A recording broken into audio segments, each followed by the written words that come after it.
May mga sandali na ang salitang kagyat na pangangailangan ay hindi na tumutugma sa iyong sitwasyon. Sa halip, ikaw ay lubhang nangangailangan ng solusyon. Ang mga panahong ito ay hindi nagbibigay ng puwang para sa maraming deliberasyon o pag-uusap, ang gusto mo lang ay isang sagot. Baka nasa ganitong season ka ngayon. Pagod ka na sa paghihintay. Ang kailangan mo lang ngayon ay tulong. Malamang na sinubukan mo ang iyong mga pagsisikap bilang isang lalaki, ngunit ito ay nabigo sa iyo. Sinubukan mong sumangguni sa mga lalaki, ngunit ito ay walang pakinabang. Makinig, ang tanging makakatulong sa iyo ngayon ay ang makapangyarihang Diyos. Sa video na ito, ibabahagi ko kung paano mo maakit at makukuha ang tulong ng Diyos sa mga panahong desperado. Magdadasal din ako saglit kasama mo sa dulo, kaya siguraduhing manood ka hanggang sa huli. Bago tayo magpatuloy, siguraduhing mag-subscribe ka sa channel na ito. Ang mga desperado na oras ay mga mahihirap na sandali sa buhay. Ito ay dahil kailangan mo ng isang bagay, ngunit hindi mo pa ito natatanggap. Maaaring kailanganin mo ng asawa, anak, trabaho, o anumang bagay. Maaaring kailanganin mong takasan ang isang kakilakilabot na sitwasyon sa lalong madaling panahon. Maaaring nahihirapan ka sa pananalapi, o kailangan mo ng Diyos na ipaglaban ka at mabawi ang iyong mga nawalang karapatan. Depende sa antas ng pangangailangan ng madali ang pagkilos, ang lahat ng ito ay maaaring mga desperado na sandali sa buhay ng isang tao. Ngunit ang malaking tanong ay, kanino ka lalapit kapag lubhang nangangailangan? Maraming tao ang nagkakamali na bumaling sa kanilang pamilya o mga kaibigan. Sa kabaligtaran, sinasabi ng Biblia na ang sinumang nagtitiwala sa bisig ng laman ay isinumpa na. Kaya ngayon alam mo na hindi ang lalaki ang tamang kandidato para tulungan ka. Marami ang nagsisikap na gamitin ang kanilang karunungan at talino ng tao upang matugunan ang kanilang mga pangangailangan, gayunpaman, nabigo rin ito. Bakit? Limitado ang karunungan at talino ng tao. Ang Diyos lamang ang may walang katapusang karunungan. Marami ang nagtiwala sa kanilang lakas para iligtas sila. Kapag nahulog sila sa isang desperado na sandali, napapabayaan nila ang Diyos at ipinapalagay na ang kanilang pisikal na lakas ay sapat na upang iligtas sila mula sa problema. Si Samson ay ganoong tao. Itinalaga siya ng Diyos na maging isang makapangyarihang tao. Ginawa siyang Nazareo mula sa langit upang iligtas ang mga Israelita mula sa kanilang mga kaaway, ang mga Filisteo. Gayunpaman, sa isang punto ng kanyang buhay, napabayaan niya ang Diyos at labis na nagtiwala sa kanyang kapangyarihan, na humantong sa kanya sa pagkawasak. Nang makilala niya si Delilah, naisip niya na walang magiging problema dahil ang kanyang lakas ay makakalaban ng libu-libong lalaki. Gayunpaman, pinilit siya ni Delilah hanggang sa ibunyag niya ang pinagmulan ng kanyang lakas. Nang dumating ang kanyang mga kaaway, akala niya ay makakalaya na siya tulad ng dati, ngunit sayang, wala na ang kanyang lakas. Ang dating makapangyarihang lalaki ay nahuli at ginawang bulag. Ipinakikita nito na ang lakas na walang suporta ng Diyos sa mga panahong desperado ay walang halaga. Sa makatuwid, ang Panginoon lamang ang dapat bumaling at magtiwala sa gitna ng kaguluhan. Siya ang Panginoon, at siya lamang ang makakapagpatahimik sa bagyo. Saan man nanggagaling ang problema, ang tanging tulong mo ay mula sa Panginoon, ang makapangyarihang tao sa labanan. Kaya nga ang sabi sa awit 121, 1:2, itiningin ko ang aking mga mata sa mga bundok, saan nanggagaling ang aking tulong. Ang aking tulong ay nagmumula sa Panginoon, ang may likha ng langit at lupa.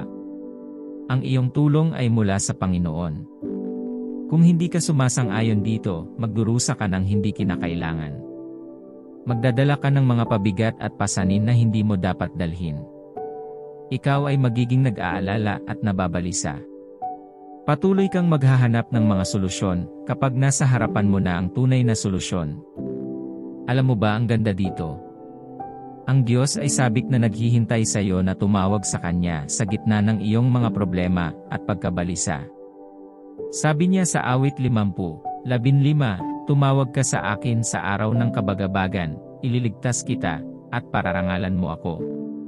Narito ang Diyos na nagbibigay sa iyo ng direktang pag-access sa Kanya. Ayaw niyang dumaan ka sa anumang tagapamagitan. Gusto niyang ikaw mismo ang lumapit sa Kanya. Nakikita mo ba ang pangako niya? Ihahatid ka daw niya. Ibig sabihin, gaano man kahirap ang sitwasyon, handa ang Diyos na iligtas ka. Ito ay maaaring mukhang abstract sa iyo. Hayaan mong ipaalala ko sa iyo ang kwento ni Mordecai, Esther, at Haman.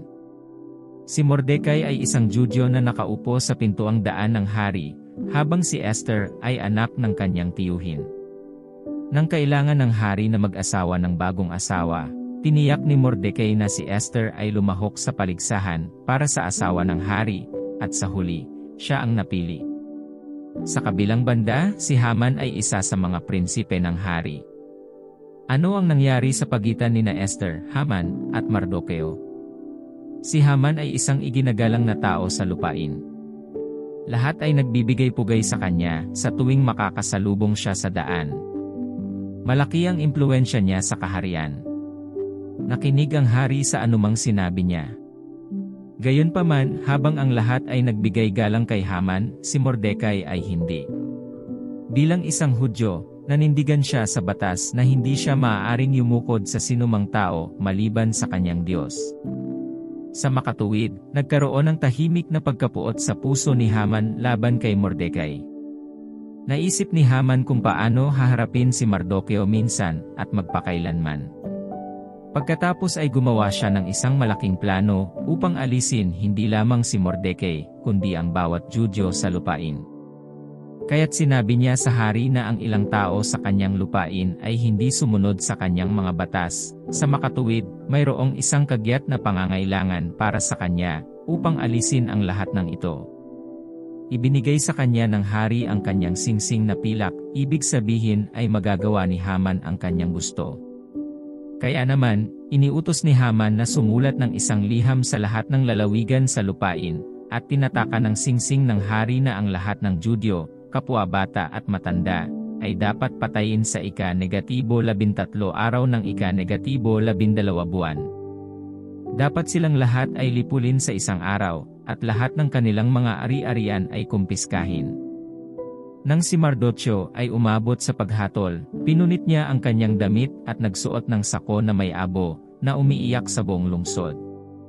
Nakarating kay Esther ang balita na si Mordecai ay umiiyak at nakasuot ng sako. Pinapunta niya ang kanyang kasambahay para alamin kung ano ang nangyari. Sinabi sa kanya ni Mordecai ang tungkol sa paghatol at hiniling sa kanya na pumunta at makipagkita sa hari para sa kanila. Ngunit nag-alinlangan si Esther at sinabing walang makalapit sa korte ng hari nang hindi inanyayahan. Gayunman, sinabi ni Mardocheo kay Esther na huwag manahimik sa gayong desperadong panahon, kung hindi siya maliligtas. Papatayin din siya. Alam ni Esther kung sino ang tatawagan at kung ano ang gagawin. Sa halip na mangmang na pumasok sa harapan ng hari, bumaling siya sa Diyos sa pamamagitan ng pag-aayuno sa loob ng 3 araw at inutusan ang bawat Hudyo na gawin din iyon. Ito ay isang desperadong sandali para sa kanila, ang kanilang buhay ay nasa linya. Sa huli, sinagot ng Diyos ang kanilang mga panalangin. Dahil humingi sila ng tulong sa kanya, pinagbigyan niya si Esther ng biyaya sa paningin ng hari, at pinagbigyan niya ang lahat ng kahilingan nito. Si Haman ay binitay bilang kapalit ng mga Judyo. Iyan ang magagawa ng Diyos para sa iyo kung tatawag ka sa Kanya sa iyong desperado na sandali. Gayunpaman, mayroong isang kondisyon upang ma-access ang tulong ng Diyos sa iyong mga mahirap na oras. Sinasabi sa awit 71:14 na tandang bawas 15, dahil mahal niya ako, sabi ng Panginoon, ililigtas ko siya, ingatan ko siya, sapagkat kinikilala niya ang aking pangalan. Tatawag siya sa akin, at sasagutin ko siya, kasama mo siya sa kagipitan, ililigtas ko siya at pararangalan. Handa ang Diyos na iligtas ka, tulungan ka, ipaglaban ka, at parangalan ka. Gayunpaman, anak ka ba niya? Laging ililigtas ng Diyos ang mga kanya mula sa kapahamakan. Dapat siguraduhin mong isa ka sa kanyang mga anak bago humingi ng tulong sa kanya. Kung magiging anak ka pa niya, dapat kang maging isa bago mo mailapat ang mga hakbang na ito para makuha ang tulong niya sa mga mahihirap na sandali. Kaya iyuko mo ang iyong puso ngayon at sabihin sa kanya na handa ka nang maging anak niya. Bukod dito, dapat handa kang umasa sa kanya ng mag-isa. Hindi ka makakakuha ng tulong ng Diyos kung nakatutok ka pa rin sa isang alternatibo. Ang Diyos lang dapat ang pinagmumulan mo. Pagkatapos ay kilalanin ang iyong pangangailangan para sa tulong. Kinilala ni Mordecai at Esther na kailangan nila ng tulong, kaya naman tumayo ang Diyos para sa kanila. Kung hindi mo ipahayag ang pangangailangan o humingi ng tulong sa Diyos, wala siyang gagawin para sa iyo. Ngayon, paano ka makakakuha ng tulong ng Diyos sa mga panahong desperado tulad ni Esther, Mordecai, at lahat ng mga Judyo? Una, dapat mong ipagtapat ang anumang bagay na maaaring humadlang sa Kanya sa pagtulong sa iyo. Maaari kang maging anak ng Diyos at hindi mo pa rin matatanggap ang Kanyang tulong kapag kailangan mo ito. Ito ay maaaring mangyari kapag nagtatago ka pa rin ng kasamaan sa iyong puso. Hindi kailanman ibababa ng Diyos ang Kanyang mga pamantayan. Kailangan mong ipagtapat ang lahat ng kasalanan bago ka makahiling sa Kanya na tulungan ka. Ang pagtatapat ng iyong mga kasalanan ay nililinis ka ng dugo ni Jesus at ginagawa kang karapat-dapat para sa Kanyang mga kamay na dumaan sa iyo. Kaya kung mayroon kang anumang nakatagong kasalanan o tumangging magpatawad ng isang kaluluwa, maging handa na palayain sila ngayon upang matamasa mo ang tulong ng Diyos. Susunod, dalhin ang iyong mga takot sa Diyos. Para bumangon ang Diyos para sa iyo, dapat mong ibahagi ang lahat ng iyong alalahanin sa Kanya, nang walang pinipigilan. Pinipigil ng takot ang iyong pananampalataya, kaya hindi mo kayang idikit ito sa iyong puso habang ikaw ay nananalangin. Huwag mo lang sabihin sa Kanya kung ano ang gusto mo, sabihin sa Kanya kung ano ang naidulot o idinudulot ng kakulangan sa gusto mo. Iyan ay kung paano maaari mong simulan upang makakuha ng Kanyang simpatiya at mapagbigay ng mga kamay. Gayon din, dapat kang maging tapat sa Diyos. Kapag binasa mo ang aklat ng Habakuk, Kabanata 1, matutuklasan mo na ang propeta ay napakatapat sa Diyos. Sinabi niya sa Habakuk 1:2, hanggang kailan, Panginoon, dapat akong humingi ng tulong, ngunit hindi mo dininig? O sumigaw sa iyo, karahasan, ngunit hindi ka nagliligtas? Bakit mo ako tinitingnan sa kawalan ng katarungan? Sa mga talatang ito, ang propeta ay napakatapat sa kanyang mga salita. Iyan din ang gusto ng Diyos sa iyo. Huwag mag-atubiling sabihin sa Kanya ang iyong mga hinaing. Mas mabuting gawin ito kaysa magreklamo tungkol sa iyong sitwasyon. Pagkatapos, umasa sa Kanya sa pamamagitan ng pananampalataya. Hindi mo maa-access ang tulong ng Diyos nang walang pananampalataya. Bago ka man lang manalangin, dapat mong tiyakin na ang iyong pananampalataya sa Diyos ay nakatayo, dahil ang kawalan nito ay maaaring hadlangan ang mga sagot sa iyong mga panalangin. Sa desperado na sandali ng buhay, hindi mo kayang lumakad sa pamamagitan lamang ng iyong nakikita o nararamdaman.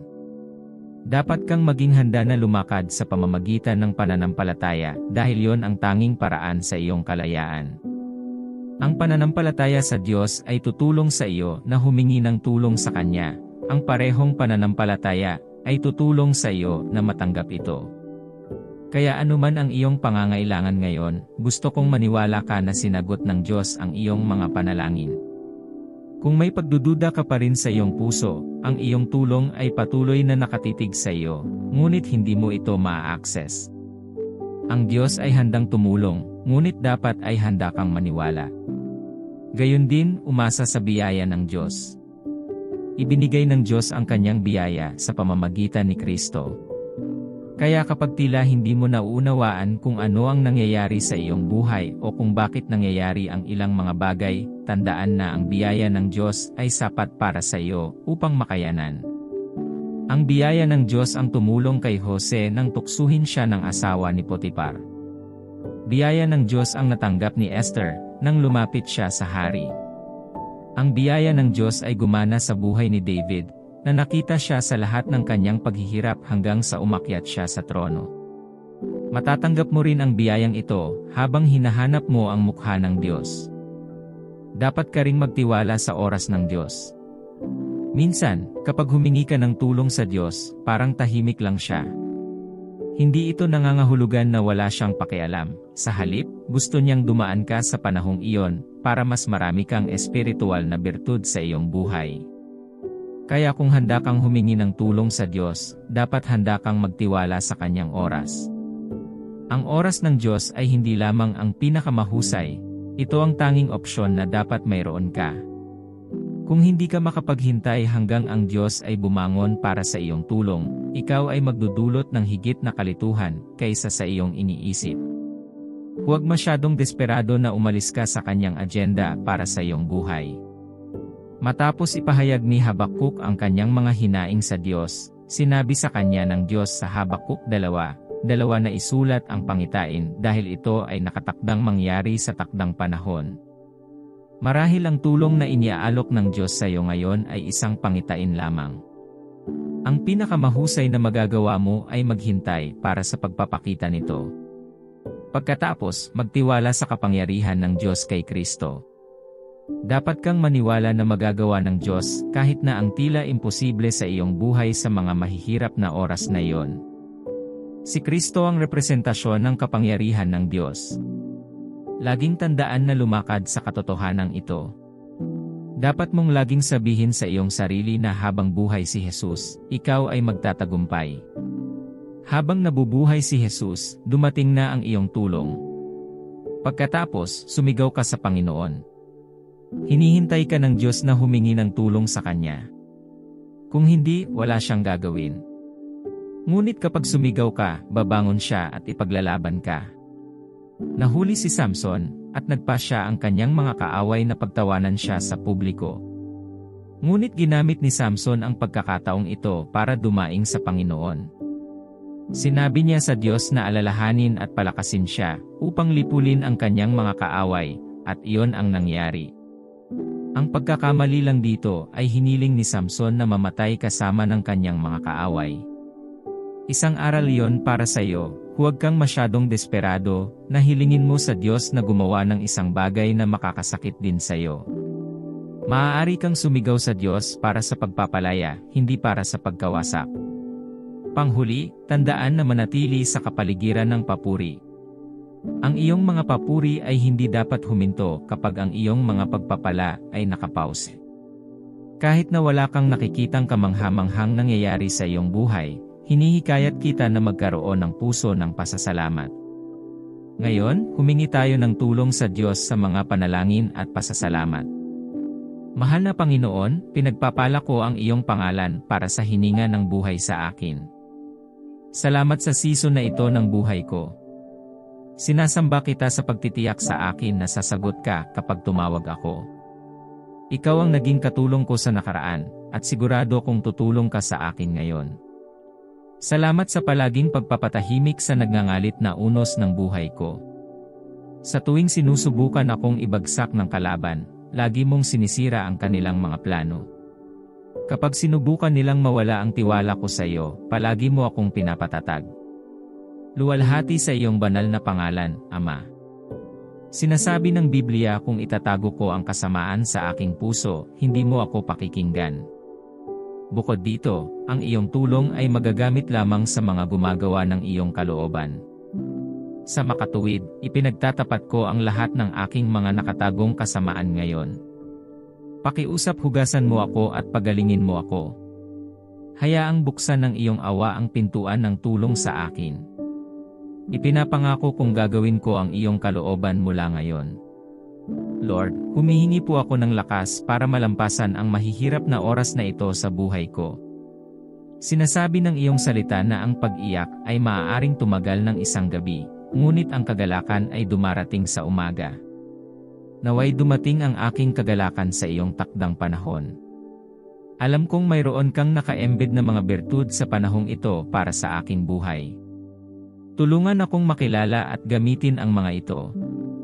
Hindi na ako dapat mapapagod o mapapagod pa. Hindi ako dapat maging anino ng sarili ko. Bigyan mo ako ng tulong na kailangan ko sa bawat yugto ng aking buhay. Ama, huwag kang magpabaya sa pagsagot sa aking mga panalangin. Aaminin ko na natatakot ako. Sobra na sa akin ang pangungutya ng aking mga kaaway. Kaya naman, dalangin ko na dagdagan mo ang aking pananampalataya hanggang sa madaig nito ang aking mga takot. Dapat akong magtiwala sa iyong mga salita at pangako para sa aking buhay. Ang espiritu ng pagdududa ay itinaboy sa aking buhay ngayon. Simula ngayon, pinili kong magtiwala sa iyo. Mangyaring bumangon para sa aking tulong tulad ng ginawa mo para kay Esther at sa mga Judyo. Habang nakatanggap siya ng pabor mula sa hari, hayaan mo akong tanggapin ang iyong pabor ngayon. Mayroon akong maraming pangangailangan, pakiasikaso silang lahat. Alisin ang lahat ng aking pisikal, espiritual, at pinansyal na pasanin. Sinasabi ng iyong salita na dapat lumapit sa iyo ang lahat ng nabibigatang pasan, at bibigyan mo sila ng kapahingahan. Ako ay dumating sa iyo ngayon, bigyan mo ako ng kapahingahan sa lahat ng aking pasanin. Panginoon, kinilala ko na ang tulong ko ay hindi magmumula sa ibang anggulo maliban sa itaas. Kaya naman, tumitingin ako sa iyo. Mangyaring bigyan ako ng aking nais na himala. Magpadala ng solusyon sa mga problema sa buhay ko. Ipagkaloob mo sa akin ang kabuuang tagumpay sa bawat laban na kinakaharap ko. Sa aking mga araw ng agarang pangangailangan, mangyaring magbigay ng solusyon para sa akin. Habang tinulungan mo si David sa kanyang desperado na sandali hanggang sa umakyat siya sa trono, mangyaring tulungan mo ako hanggang sa makapasok ako sa aking panahon ng kagalakan. Magbigay ng mga sagot sa lahat ng tanong ng aking puso at huwag mo akong iwan kahit minsan. Salamat dahil alam kong sinagot mo na. Sa makapangyarihang pangalan ni Jesus, nanalangin ako. Amen. Kung nasiyahan ka sa video na ito, i-like at ibahagi ang video. Huwag kalimutang mag-subscribe sa channel dahil hinihikayat tayo nitong gumawa ng higit pa. At narito ang isa pang makakapagpabago ng iyong buhay.